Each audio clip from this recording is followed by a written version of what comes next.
হে চিরস্মরণীয় সীতা, আমার প্রণাম গ্রহণ করুন। সকলে বলে আপনার সঙ্গে আমার প্রভূত মিল। আপনাকে যেমন আপনার পিতা মাতা দেননি পরিচয়, সকলে জেনেছে আপনি যজ্ঞ সমাপনান্তে হলকর্ষণ জাতা, ভূমি সমুত্থিতা, এবং আপনার পালক পিতা রাজা রাজর্ষি জনক। তেমনি আমার জন্ম রহস্যে আবৃত। আপনার মতো আমিও অজনী সম্ভূতা, যজ্ঞবেদীর অগ্নি সমুদ্ভূতা।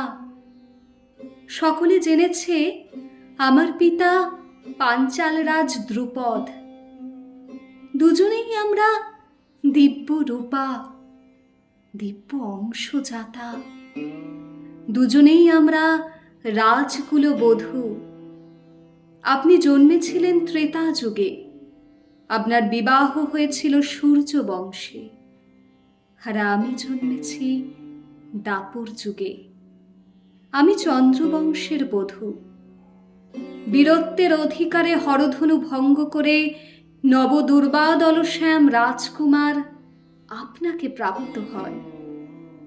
আমাকে জয় করেন কৃষ্ণবর্ণ অপরূপ অর্জুন। ধনুর্বিদ্যায় শ্রেষ্ঠতা প্রদর্শনী। এরপর আমাদের দুজনের মিল যা কিছু সব অন্ধকার দিয়ে আঁকা। রাজবধূ হয়েও যাপন করেছি দুজনে বনবাসীর জীবন। লম্পট রাবণ কর্তৃক অপহৃত হন আপনি, সেই অপহরণ ছলনা ও লাঞ্ছনা দিয়ে আঁকা। নারীত্ব সতীত্বের অপমানে আপনার প্রতিটি প্রহর হয়েছে ক্রন্দন আর বিলাপে অশ্রুভারে রুদ্ধ। হৃদয়ে আপনার হয়েছে বেদনা বিদ্ধ, রক্তক্ষরণ ক্লান্ত। আমিও প্রকাশ্য রাজসভায় লাঞ্ছিত নিপীড়িত। চরিত্রহীনের লালসার বিষে আমিও বিষাক্ত নীল। আমার হাহাকারেও বাতাস হয়েছে ভারী, আমার হৃদয়ও জ্বলেছে পুড়েছে বিপুল অন্তর্দাহে। আপনাকে রামচন্দ্র বলেছিলেন দ্ব্যর্থহীন ভাষায়, আমি রাবণের সঙ্গে যুদ্ধ করেছি তোমার কারণে নয়, যা করেছি তা কেবল নিজের চরিত্র রক্ষা, সর্বত্র অপবাদ খণ্ডন আর আপন বংশকে গ্লানি থেকে মুক্ত করার মহৎ মানসে। তোমার চরিত্রে আমার সন্দেহ হয়েছে। এই উক্তির মধ্যে রয়েছে সুতীব্র অপমান, যার অভিঘাতে আপনার পায়ের তলার মাটি গেছে সরে। তবু আমার যাতনা করেছে অতিক্রম আপনার দুঃখ সকল। অত্যন্ত অপমানজনক শর্তে আপনাকে অন্য ভ্রাতাদের সঙ্গে ভাগ করে নেননি রামচন্দ্র ভিক্ষা সামগ্রী জ্ঞানে। আপনাকে বহন করতে হয়নি পাণ্ডবদের মাতৃসত্য রক্ষার দায়, পঞ্চস্বামীর ভার্যা হবার ভার। এই ভার শুধু দুর্বহ নয়, এ ভার অপমানের। প্রতি বছর আগুনে প্রবেশ করে শুদ্ধ হয়ে এবং নিজেকে কুমারী করে এক স্বামীকে ছেড়ে অন্য স্বামীর কণ্ঠলগ্ন হওয়ার মতো মানসিক আর শারীরিক নির্যাতন আর কি আছে বলতে পারেন? পঞ্চপাণ্ডব, ব্যাস, নারদ, পিতা দ্রুপদ এবং পাণ্ডব জননী কুন্তীর রাজনৈতিক স্বার্থ চরিতার্থ হলো, আর আমার স্বপ্ন পাখি হলো ধূলি লুণ্ঠিত। অর্জুনের স্ত্রী হয়ে অনন্ত সুখী হবার আজন্ম বাসনা হলো মৃত্যুপথযাত্রী। আমি যেন মাংসের স্তূপ। আমার মনের খোঁজ রাখেননি পঞ্চপাণ্ডবের একজনও। তারা শুধু কর্তব্য করেছেন আমার প্রতি অক্ষরে অক্ষরে, আর ভালোবাসার জন্য খুঁজে নিয়েছেন আপন মানুষই।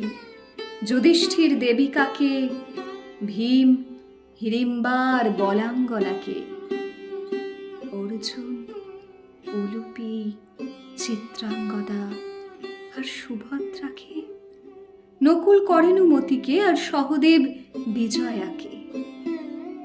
সীতা দেবী, আমার মনস্তাপ অকল্পনীয়।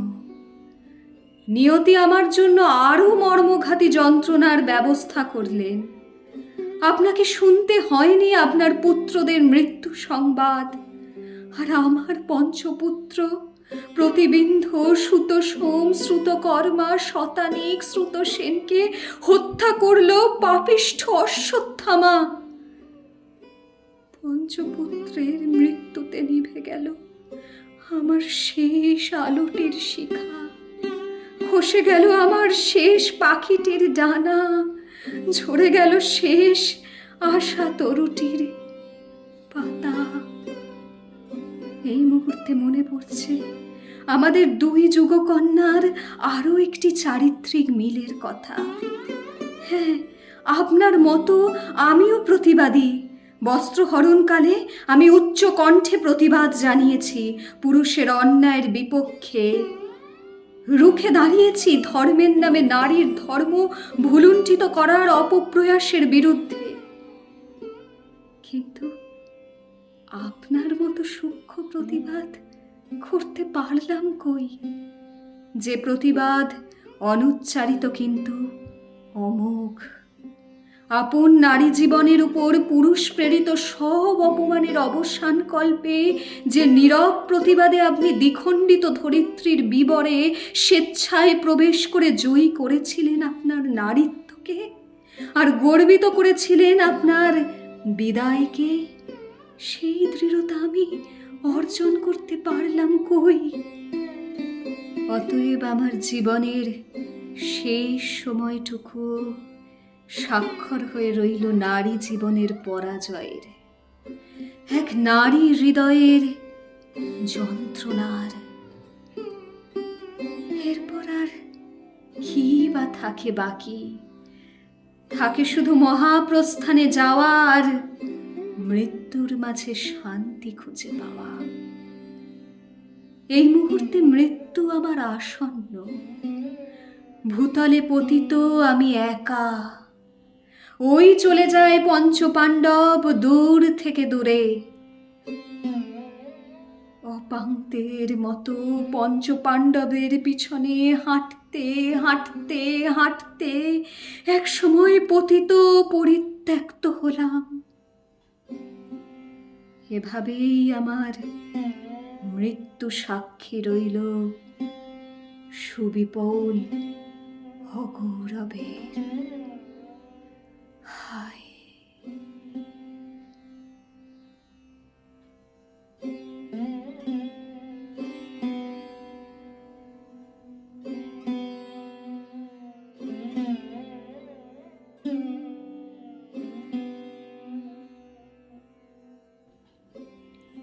রাজকন্যা দুঃশলা আমাকে প্রশ্ন করল, জননী, আপনার যদি কন্যার সংখ্যা হতো 100 আর পুত্রের সংখ্যা 1, তবে কি আপনি অধিকতর খুশি হতে?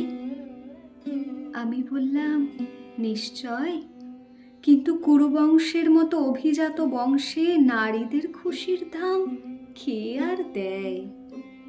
আমার কন্যার কণ্ঠে বিস্ময়। দেয় না? আমি বললাম, তাই যদি দিত তবে দেবী গঙ্গার কোনো কন্যা নেই কেন? সত্যবতী, কুন্তী, অম্বিকা, অম্বালিকা সকলেই পুত্রবতী।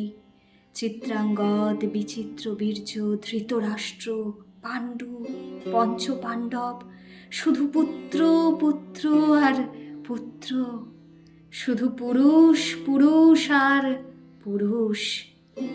কারণ কি জানিস? কারণ পুরুষেরা মনে করে কৃচ্ছন্তু দুহিতা কিল, অর্থাৎ কন্যা নাকি কৃচ্ছ স্বরূপ, কন্যা নাকি ক্লেশদায়ক, কন্যা নাকি অনিষ্ট রূপী, তাই সে পরিত্যাজ্য। পুরুষতন্ত্রের এই একটি ধারণাই নারীর অবস্থানের উপর পুরুষ শক্তির নিষ্ঠুরতম পদাঘাত। পুরুষতন্ত্রের এই একটি মনোভাবী নারীর অধিকারের উপর নিক্ষিপ্ত বিষাক্ততম প্রাণঘাতী বাণ। পুরুষতন্ত্রের এই একটি বিধানী নারীর সম্ভ্রম সম্মানের উপর সর্বাধিক ঘৃণাবর্ষী অগ্নিশলাকা। তাই জন্মাবার পর কন্যা সন্তানের কণ্ঠরোধ করা হয় কাদের দিয়ে জানিস? ধাত্রীদের দিয়ে, সকলের অজান্তে। বিমূঢ় দুঃশলার এবারের প্রশ্ন, তাহলে আমি বাঁচলাম কি করে? আমি শোনালাম, এই বংশের সবার কথা তো জানি না, তবে এটুকু জানি যে যারা বেঁচে গেছে তারা রক্ষা পেয়েছে, হয়তো ভাগ্যের জোরে। কিন্তু তোর বিষয় সম্পূর্ণ ভিন্ন। দুঃশলা, তুই তো কেবলমাত্র তুই নোস, তুই যে এক প্রতিবাদের নাম। তোর জন্ম এক প্রতিবাদের জন্ম। তোর মাতা গান্ধারী সেই প্রতিবাদের সূতিকাগৃহ, এবং এই গান্ধারী সেই প্রতিবাদের রক্ষাকর্ত্রী। যখন এই বংশে কন্যা সন্তানের জন্মদানকে কোনো নারী ভাবনাতে আনতেও ভয় পেত, তখন আমি সাহস সঞ্চয় করেছিলাম আমার বক্ষে, আমার চেতনায়। সব বিপদের আশঙ্কাকে উপেক্ষা করে সদ্যজাত কন্যার হত্যা পরবর্তী শোকের সম্ভাবনাকে নস্যাৎ করে প্রতিবাদ করেছিলাম আমি। একটি কন্যার জননী হতেই হবে আমায়। আর কে না জানে, নারী যদি চায় তবে অনেক অসম্ভব সম্ভব হয়ে যায়।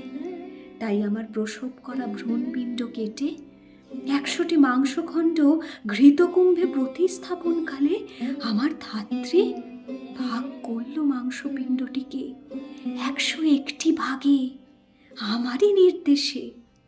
অতএব নারীতে নারীতে মিলন হলো ভাবনায়, অতএব নারীতে নারীতে সংগঠিত হলো যোগাযোগ। জন্ম হলো এক কন্যার। বিগলিত দুঃশলা নত হলো আমার পায়ে। মাতা, আপনার সাহসকে প্রণাম। আমি তাকে বক্ষের নিবিড়তায় স্থান দিয়ে বললাম, প্রণাম জানা তোর ধাত্রী মাতাকেও। নিজের হেনস্থার ভয়, সর্বোপরি মৃত্যু ভয়কে জয় করে যে আমার ইচ্ছেকে জিতিয়েছে। হয়তো আমার প্রতিবাদ ও ইচ্ছে তার মনেতেও সুরক্ষিত ছিল গভীর গোপনে। জানিস দুঃশলা, জীবনে কত কিছুই পারিনি। ভবিষ্যৎ বলবে গান্ধারী তার পতিদেবকে রাজ্যলোভের হাত থেকে মুক্ত করতে পারেনি। ভবিষ্যৎ বলবে গান্ধারী তার পুত্রদের ধর্মাশ্রয় করতে পারেনি পুত্র স্নেহকে পরিত্যাগ করে। ভবিষ্যৎ বলবে গান্ধারী কুন্তিকে ঈর্ষা করে, চরম অন্যায় থেকে নিজেকে বিরত রাখতে পারেনি। কিন্তু ভবিষ্যৎ এও বলবে গান্ধারী পেরেছিল বহুকাল ধরে ভরত বংশে চলে আসা কন্যা অবমাননার ইতিহাসকে বদলে দিয়ে এক কন্যাকে দিনের আলো দেখাতে। কন্যা মোর, আমি গান্ধারী, আমি সৌবলী, আমি ভরত কুরুবংশের বধূ, আমি ধৃতরাষ্ট্র পত্নী, আমি শতপুত্রের মাতা। তবু আমি দুঃশলা জননী। এই পরিচয়টুকুই উৎসভূমি আমার গভীরতম সুখে। আমি দুঃশলা জননী, এই পরিচয়টি ছিনিয়ে এনেছে আমার পরম আকাঙ্ক্ষিত জয়। আমি দুঃশলা জননী, এই পরিচয়ের আলোতেই প্রত্যহ জন্ম নেয় আমার আকাশ নব নব আনন্দে, নব নব রূপে।